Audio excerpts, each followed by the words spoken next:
Um dia eu recebi uma pergunta, e até então eu não tinha atentado para a importância dessa pergunta. E a pergunta foi: pastor, em qual esfera do homem os demônios vivem? Ora, você sabe que os demônios entram nas pessoas, eles existem. Isso não é mentira, não é parapsicologia. Os demônios entram, vivem nas pessoas. Mas a pergunta foi: em qual esfera do homem os demônios vivem? A pergunta sugeria que os demônios vivem no corpo, na alma ou no espírito. Eu não tinha pensado nisso ainda. Eu sei que o Espírito Santo vive no espírito. O Espírito Santo não mora na alma. O Espírito Santo não mora no corpo. O Espírito Santo mora no espírito. Mas eu não havia pensado, até então, em qual esfera do homem, espírito, alma e corpo, os demônios vivem. Foi só a partir daí que eu passei, então, a me interessar. Porque, se você concorda comigo, a pergunta é de extrema relevância. Vamos lá. Todos nós sabemos que o homem ele é tripartido, ou seja, o termo é tricotomia, que quer dizer 3 em 1. Com isso, nós entendemos que o homem é espírito, alma e corpo. Não é corpo, alma e espírito. É espírito, alma e corpo. O vosso Deus de paz vos santifica em tudo, o vosso espírito, alma e corpo. Em qual dessas partes de espírito, alma e corpo um demônio pode morar? É muito importante, irmãos, nós termos essa resposta, sabermos disso, para que o propenso, eventual libertador, aquela pessoa usada por Deus no ministério de libertação, possa fazer um bom diagnóstico na hora do processo da libertação. Você precisa identificar que tipo de libertação tal pessoa precisa. Então, apesar de um demônio falar, expressar e agir por meio do corpo de um ser humano, ele não mora na dimensão do corpo. Satanás não está na carne. Veja que quando Paulo vai falar em Gálatas 5 dos nossos problemas, aquilo que muitas vezes o movimento de batalha espiritual chama de demônio, Paulo chama de obras da carne.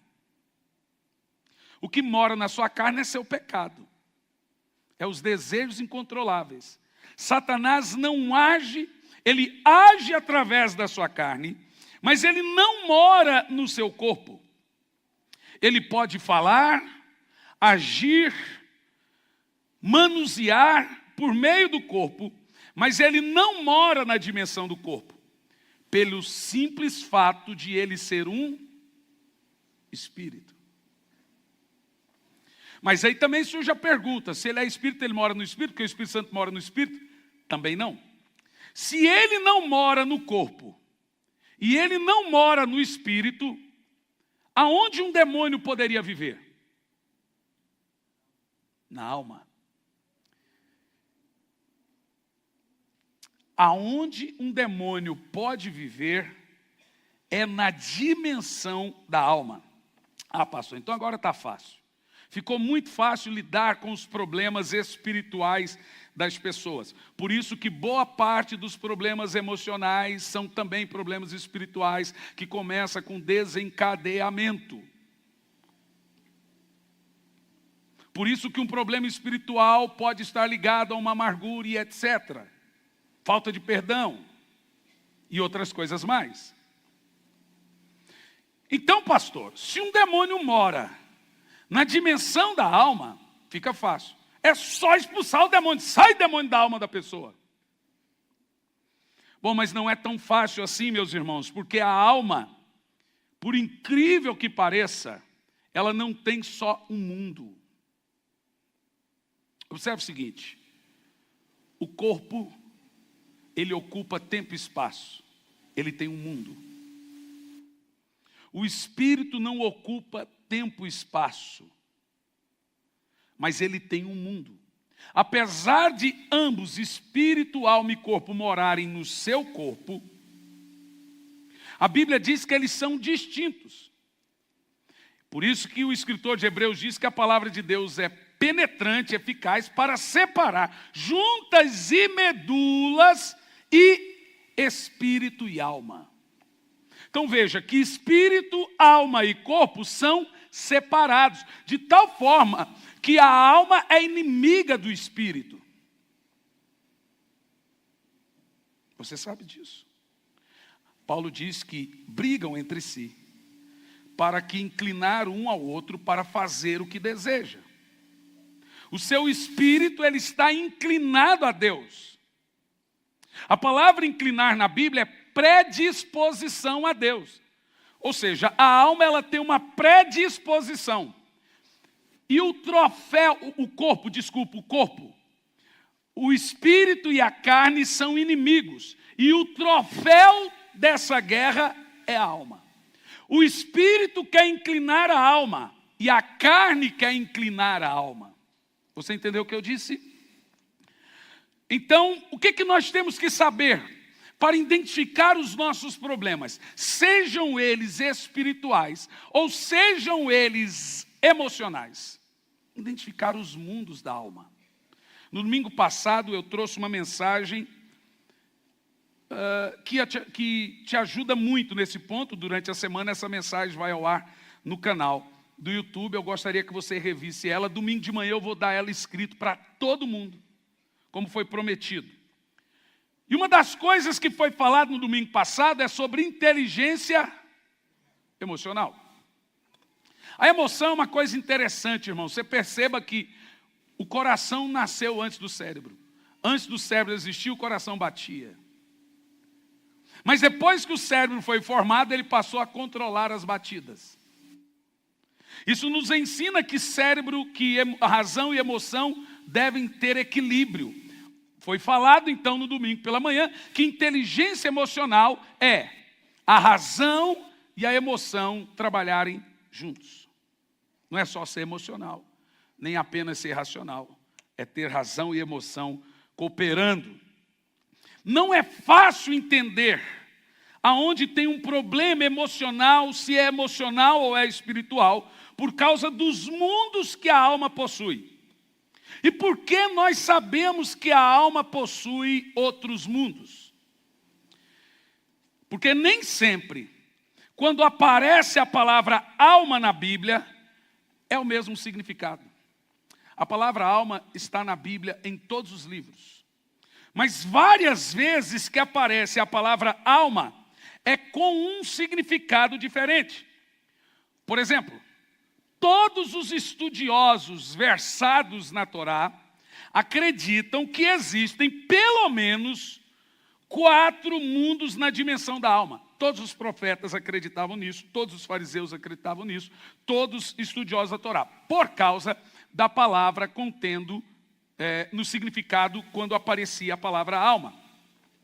Vamos falar deles.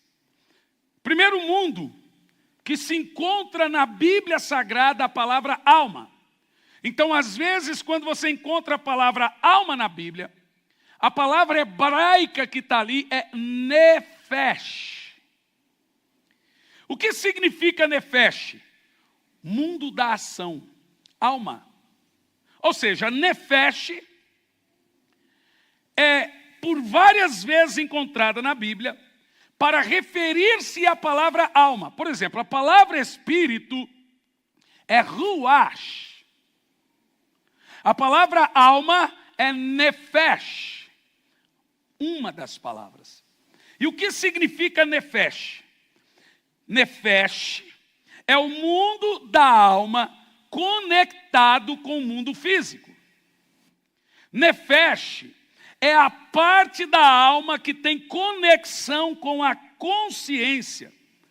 Por isso, nefesh é a parte da alma mais ligada ao físico da pessoa. Tem muitas dores que são o quê? emocionais? São ou não são? São ou não são? E aí, quando a Bíblia usa esse termo, nessas ocasiões, a palavra que encontramos ali é nefesh. Em muitos casos, quando você lê o termo nefesh na Bíblia, está se referindo ao pensamento, à consciência da pessoa. Entendeu? Por exemplo, o camarada foi para o inferno em Lucas 16. Tu lembra da história? O rico foi para o céu. Tá bom o negócio. O rico foi para o inferno. E o pobre foi para o céu. O rico lá no inferno, ele foi com corpo? Responda. Não. O corpo morreu, ficou na terra. Ele foi com o espírito? A Bíblia diz que o espírito volta. Então ele foi com a alma. Vamos ver. Quando que a alma passou a existir? Diz a Bíblia Sagrada que Deus criou o homem do pó da terra, corpo. Soprou nas suas narinas o fôlego de vida, espírito. O homem passou a ser alma. O homem não tem alma, ele é alma. Por isso que ele é chamado de alma vivente. Por isso que a gente usa o termo ganhar alma. Ou seja, o corpo, gente, é apenas uma casca. Na realidade, a junção fôlego de vida e corpo formou o ser chamado alma vivente. A partir desse momento em que o homem passou a ter alma, a alma é o centro, a nefesh, é o centro da razão, é a consciência, é a lembrança. O camarada está no inferno e ele diz: pai Abraão, manda Lázaro molhar o dedo na ponta da água e refrescar a língua, porque eu estou em calor. Olha que coisa louca. O cara está no inferno, mas tem sensação física de calor e sede. Segundo, ele diz: pai Abraão, manda a Lázaro lá pregar para os meus irmãos, porque eu tenho 5 irmãos. Meu querido, veja que ele está no inferno e ele não perdeu nada das suas lembranças. Então veja, ele sentiu calor, ele sentiu sede, e agora ele está preocupado, ele tem lembrança dos irmãos, e também está preocupado com os irmãos. Veja você que a morte não muda ninguém. Do jeito que você morre, você vai para o outro lado. Você não perde lembrança, você não perde nada. Mas lá no céu, aí é diferente. A Bíblia diz que o Senhor enxuga as lágrimas e você não se lembra de mais nada para que não haja dor. Agora o inferno não tem isso. Então a nefesh é a consciência. Já disse assim, ó, aquilo que a minha alma imagina fazer. É na alma na nefesh que você imagina. Na nefesh que você guarda lembranças. Na nefesh que você guarda memórias, rancores, bons e maus momentos. Isso é chamado de, esse mundo da alma, consciência. Por isso que o termo é nefesh. Nós temos que identificar. Quando você vai fazer um diagnóstico emocional ou espiritual de uma pessoa, você precisa identificar aonde está o problema. Se ela teve um problema, uma chave que desencadeou, por exemplo, uma situação de síndrome do pânico. Provavelmente, essa situação de pavor e de medo está em algum mundo da alma do homem. Uma irmã disse: pastor, eu estou com síndrome do pânico. Eu falei: mas quando foi o gatilho? Ela disse: pastor, um dia eu caí de uma certa altura e começou a me dar ataque cardíaco. Daquele dia em diante me deu síndrome do pânico. Ali foi o gatilho. Ela passou a ter medo de morrer. Então, quando nós vamos conversar com as pessoas, por isso que eu gosto de sentar com as pessoas, olhar para ela e perguntar as coisas para ela, para identificar os gatilhos, sejam emocionais ou sejam espirituais. Essas coisas não se identificam aqui do altar. E aí as pessoas estão sofrendo, sejam nos seus casamentos, sejam nas suas vidas espirituais. Se é espiritual, ela não está livre para adorar, para cultuar, para etc, etc, etc.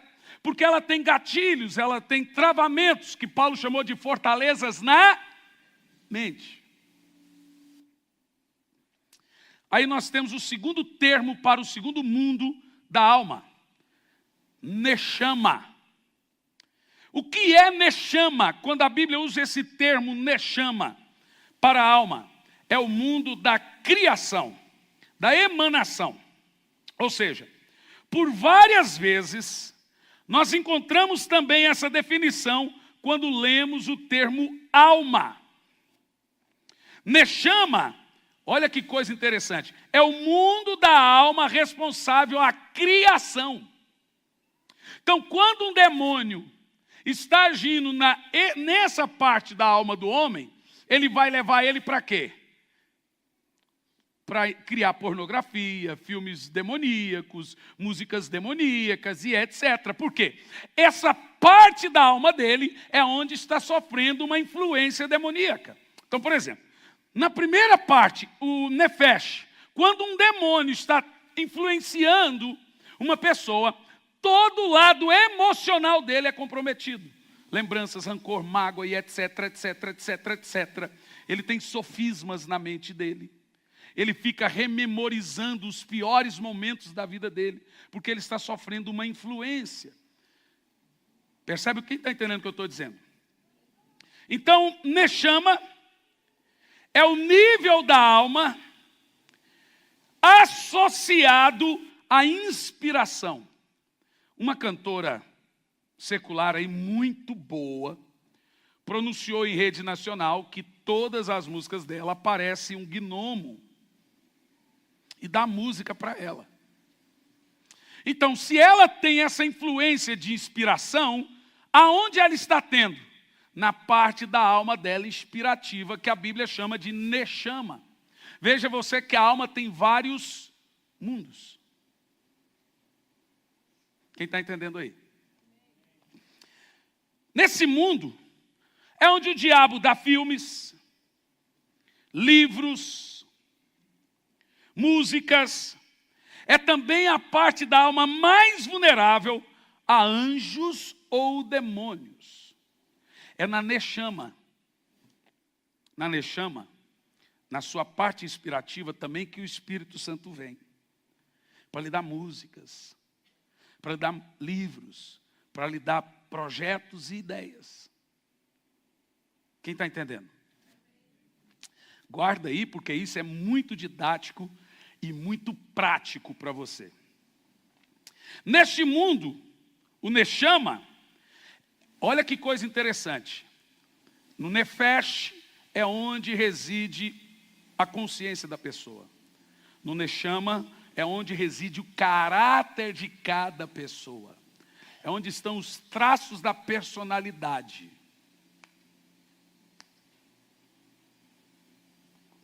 Vocês estão aí? Tem uma coisa boa pregar em Curitiba, é a atenção, gente. Eu gosto disso. Ainda mais para quem gosta de ensinar. Por isso que muitas vezes nós lemos o termo alma, e quando vamos ver está escrito Neshama, que quer dizer inspiração. Por isso que aquilo que a sua alma imagina fazer, texto bem conhecido, o termo alma ali é Neshama, aquilo que sua Neshama imagina. Como imagina na sua Neshama, assim será. Estamos no processo do projeto de vida, que foi lançado domingo passado. Aquilo que é na Neshama, que Deus põe projetos, sonhos, inspirações e etc. O terceiro mundo da alma, mencionado na Bíblia, é Shayá. Se você estiver anotando, eu posso soletrar para você. Neshama é fácil, tudo com SH. Nefesh também. Shayá é C-H-A-Y-A-H. Shayá é chamado assim por ser o nível cultural da alma do homem. Opa, agora você vai chocar. Shayá é onde está a sabedoria. Aqui é um choque de realidade. Esse projeto, isso está no meu novo livro lançado agora, Está saindo agora pela AD Santos. Mês que vem, a AD Santos é a editora da Igreja Batista. Se chama Anjo Caído. Isso aqui é um pedacinho do livro que eu trouxe para os irmãos. É na Neshama que acontecem os sofismas. Porque sofisma é um tipo de pensamento arrogante. Você está errado, mas pensa que está certo. Você tem a sua verdade. E você repassa ela porque você acha que você está certo. É um sofisma. Então, Neshama é o termo da alma ligado à sabedoria. É na Neshama que entra espíritos de arrogância, presunção, prepotência e orgulho. Quando a Bíblia usa termos alma arrogante, a palavra usada lá é shayá. Eu confundi a palavra? Que bom que eu corrigi agora, né? Isso mostra cansaço, viu, gente? Isso se chama ato falho. A mente pensa uma coisa, a boca fala outra. Mas corrigindo. Quando você vê lá alma arrogante, como por exemplo usada para Saul, a Bíblia diz que ele tinha uma alma arrogante. A palavra ali é shayá, porque é um espírito que, quando o demônio entra, se é um espírito de arrogância, ele vai direto nesse mundo da alma que ele quer dominar. Seja na consciência, seja na parte de criação, de inspiração, seja na parte de emanação, que é cultural, sabedoria. Então, quando entra um espírito desobediente, orgulhoso, obstinado, ele reside na parte do sofisma, da sabedoria. Essa é a fortaleza da mente. Quer dizer, todas são, mas essa é complicada porque nenhum orgulhoso se acha orgulhoso, ele se acha certo. Quando Satanás caiu, ele não caiu porque adulterou. Ele caiu por causa do orgulho. O orgulho é o pior de todos os pecados. É o primeiro. Ele é o pai de todos os pecados. Eu sou uma pessoa tão humilde que eu estou escrevendo um livro. As 10 pessoas mais humildes do mundo. Como eu treinei as 9 e me tornei a número 1. É claro que é brincadeira, gente. Antes que alguém pense em outra coisa.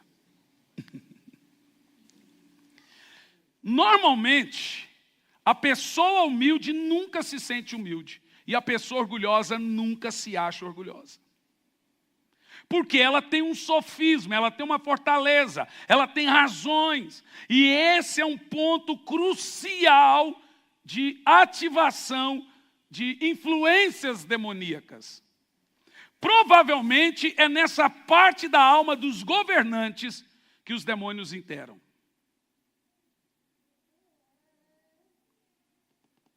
Dos intelectuais, dos ateus. E o quarto e último mundo. Yehidá. São palavras hebraicas, estão na Bíblia. Y-E-H-I-D-A-H. Yehidá. Recapitulando rapidinho. Os demônios podem atuar na consciência, pensamentos, traumas e etc., que se chama nefesh. Tudo que te traz lembrança é nefesh, o termo para alma. Os demônios podem atuar também na parte de inspiração, levando você a fazer coisas que vai... por exemplo, eu estava assistindo na MTV um clipe da Miley Cyrus. E a Miley Cyrus, no clipe não, um show, no final do show dela, ela disse assim: se você pedir alguma coisa para Deus e Ele não lhe dá, experimente pedir a Lúcifer, Ele lhe dará. E a Miley Cyrus diz assim: para Deus você precisa ter fé, para Lúcifer é só pedir. Tu crê nisso? A ídola da juventude. Veja, músicas são complicados. Nós não podemos chegar aqui e dizer que música secular é do mundo, de Marte que não é. Pastor, só ouve música do mundo? Falei, irmão, eu assisto Copa do Mundo. Eu assisto filme na Netflix, todos eles têm música. Música é delicado. Não se trata se é do mundo ou não. Você tem que identificar a mensagem da música. Tem músicas raiz aí, caipira aí, irmão, que é mais crente do que evangélica aí, ó. Ó, o Almir Sater tem música mais espiritual do que as músicas do Sabor de Mel lá, ó.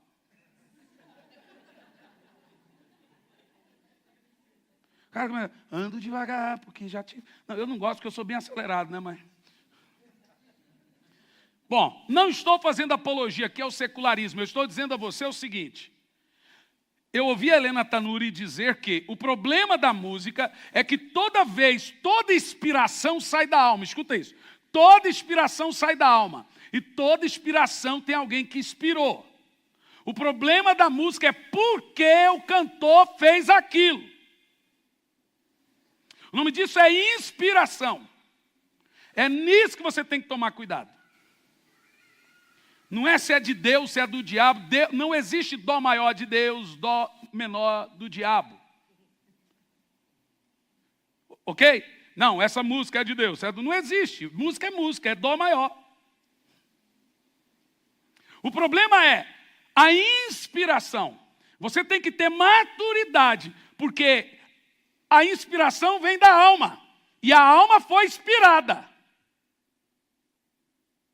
Por isso que o termo emanou, ela emanou de algo. E o propósito da inspiração é influenciar quem ouve, quem assiste, quem vê. Por isso que o reino cultural de filmes, músicas e etc. podem, não estou dizendo que são, mas podem ser perigosos. Nós temos que ter sabedoria para saber o que assistimos, ou vemos ou ouvimos. Eu gosto muito de filme, gente. Eu gosto demais. Então eu tenho que ter sabedoria para o que eu assisto. Esses dias a minha filha, que tem 3 anos, olhou para o Gianluca e falou assim, maldito, você é um maldito. A gente já corrigiu. E ela não falava onde ela ouviu. Então eu falei para minha esposa, deixa ela continuar assistindo tudo. Vamos ver quem é que fala isso. Foi assistindo desenho da Barbie na Netflix. Toda hora aquela amiguinha quer derrubar a Barbie, fala, mas maldita, maldita, maldito. Agora uma criança de 3 anos repetindo isso. Irmãos, não estamos aqui decidindo, espiritualizando o que é pecado ou não. Você tem que saber de onde vem determinada inspiração.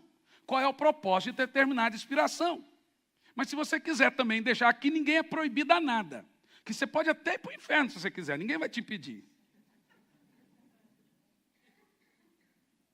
Vai por mim, eu te juro. Quem me conhece, eu deixo as pessoas, mas pastor, eu posso ir para o inferno? Claro, você quer ir? Eu só não falo, vai com Deus.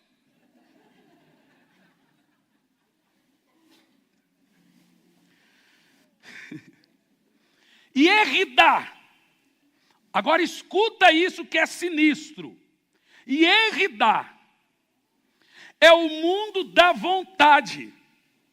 É o que chamamos de arbítrio. Esse é o ponto central da alma. Se a alma tivesse coração, seria o Derrida, o coração.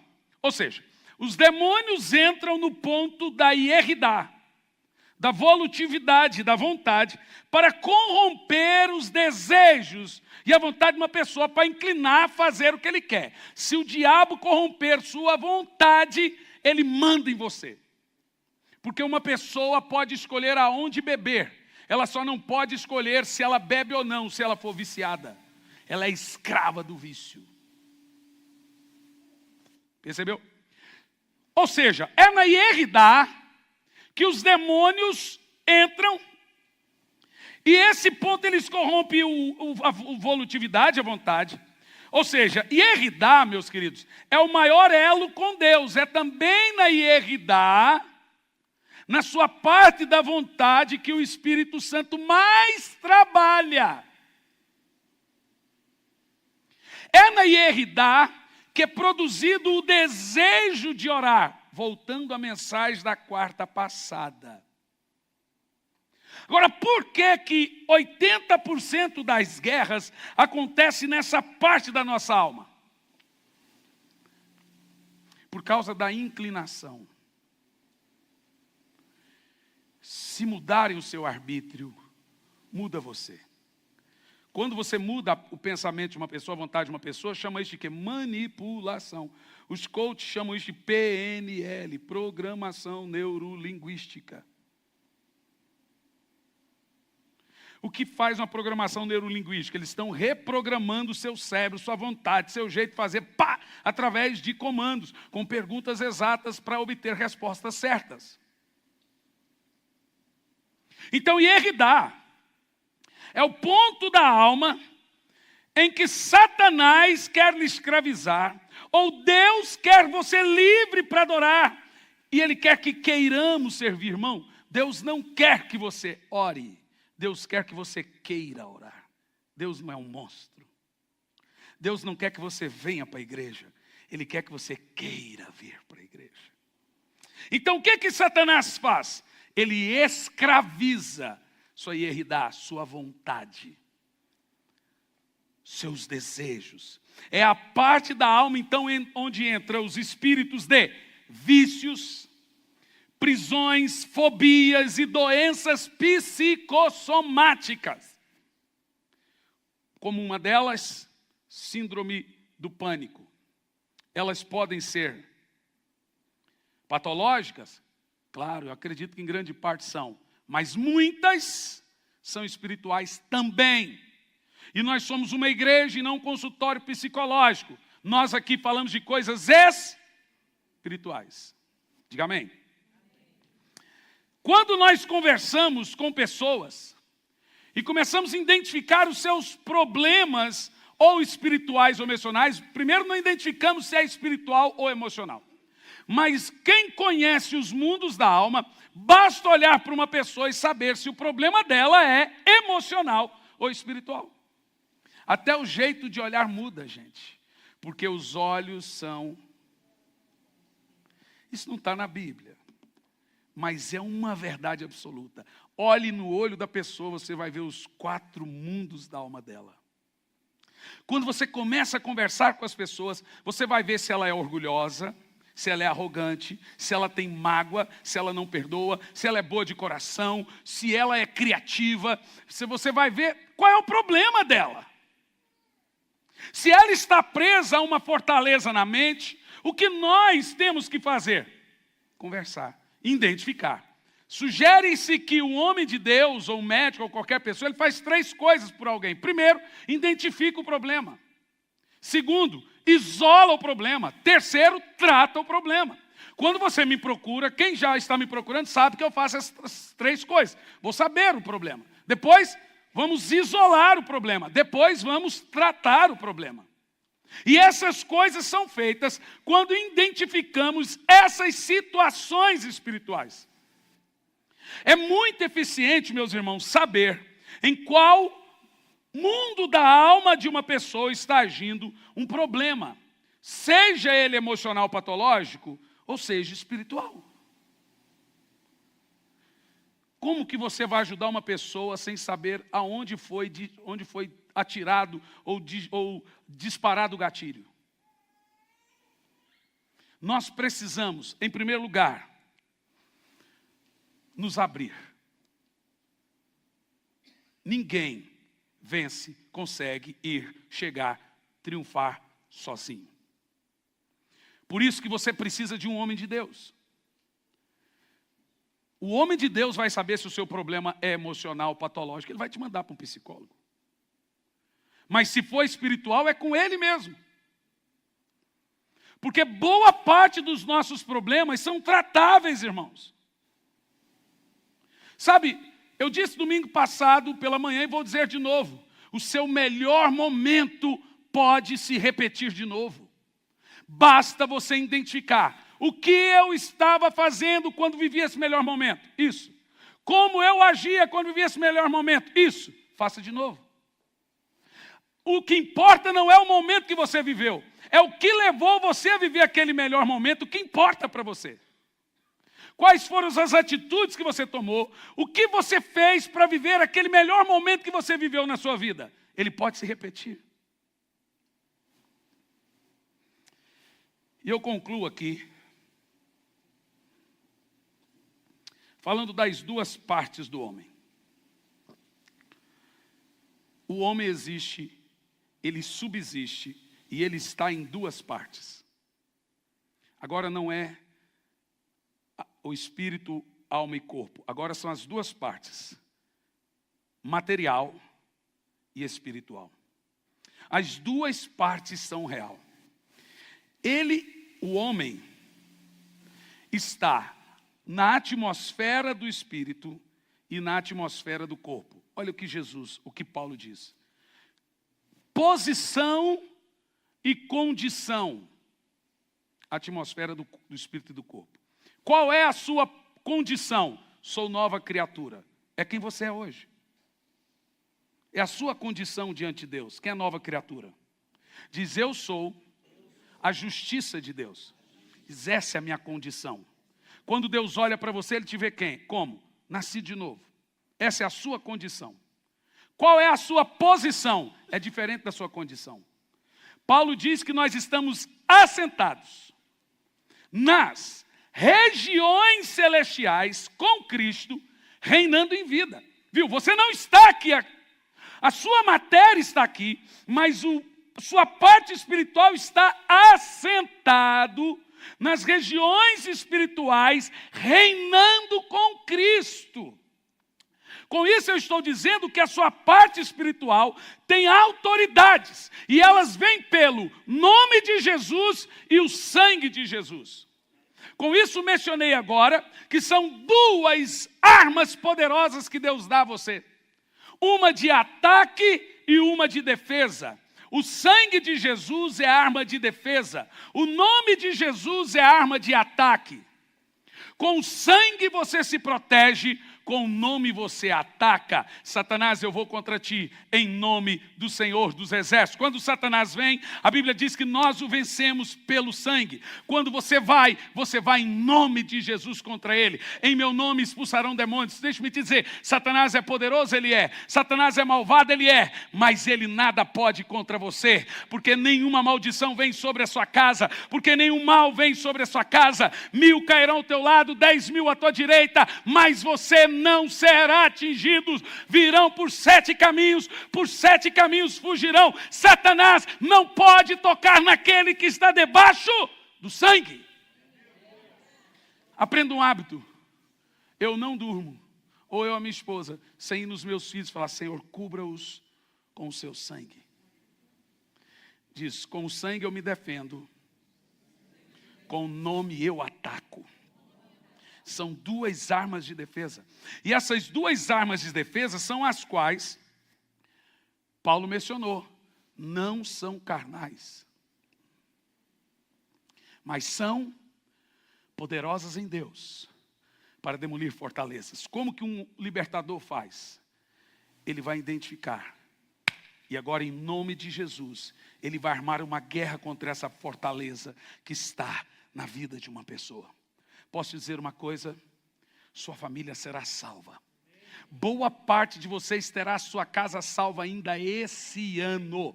Não, você não entendeu, não é possível. Então você não quer que sua família seja salva.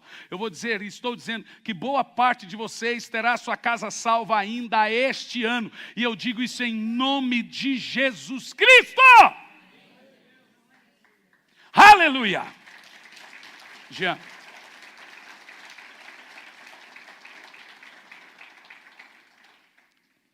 Eu estou disposto, ainda este ano, e no possível, tramarmos uma guerra contra fortalezas, para quebrar os sofismas da mente que estão nos seus familiares, para que não veja a luz de Cristo. A Bíblia diz que o príncipe deste mundo cegou o entendimento do povo, para que não veja a glória de Deus. Isso é fortaleza. E como que nós quebramos essas fortalezas? Em nome de Jesus, em nome de Jesus, em nome de Jesus. Quem entendeu? O que nós vamos fazer agora? Vamos orar. E vamos ter um momento de oração e libertação. Muita gente vai ser liberta de situações que estavam há 30 anos te dando problema. Pastor, hoje vai orar por cura. Hoje vamos orar por libertação.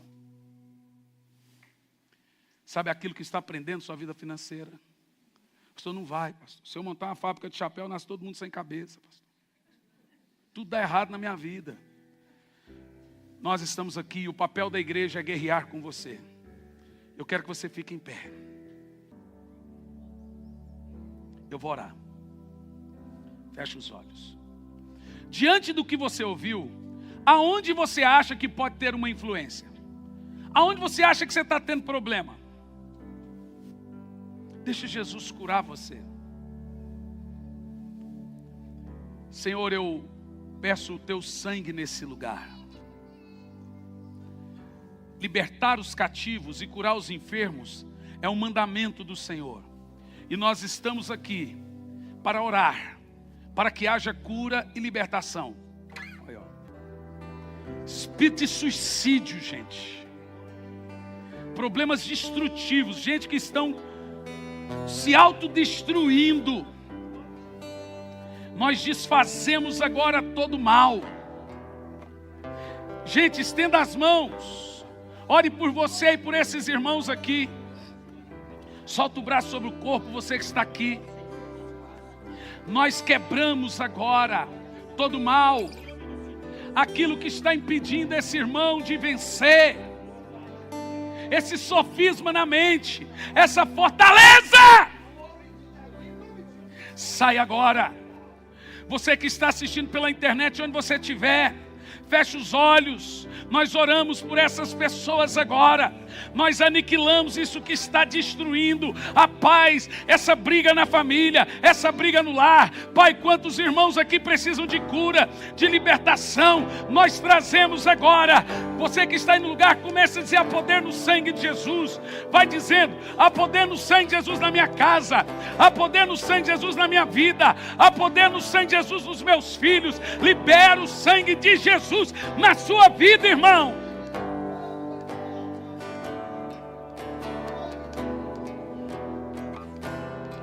Em nome de Jesus. Você tem pessoas que não creem de jeito nenhum no Evangelho. Começa a quebrar no poder do sangue, em nome de Jesus, esse sofisma na mente do seu marido, na mente do seu filho. Começa a orar, igreja. Jesus está curando agora. Jesus está libertando agora. Em nome de Jesus.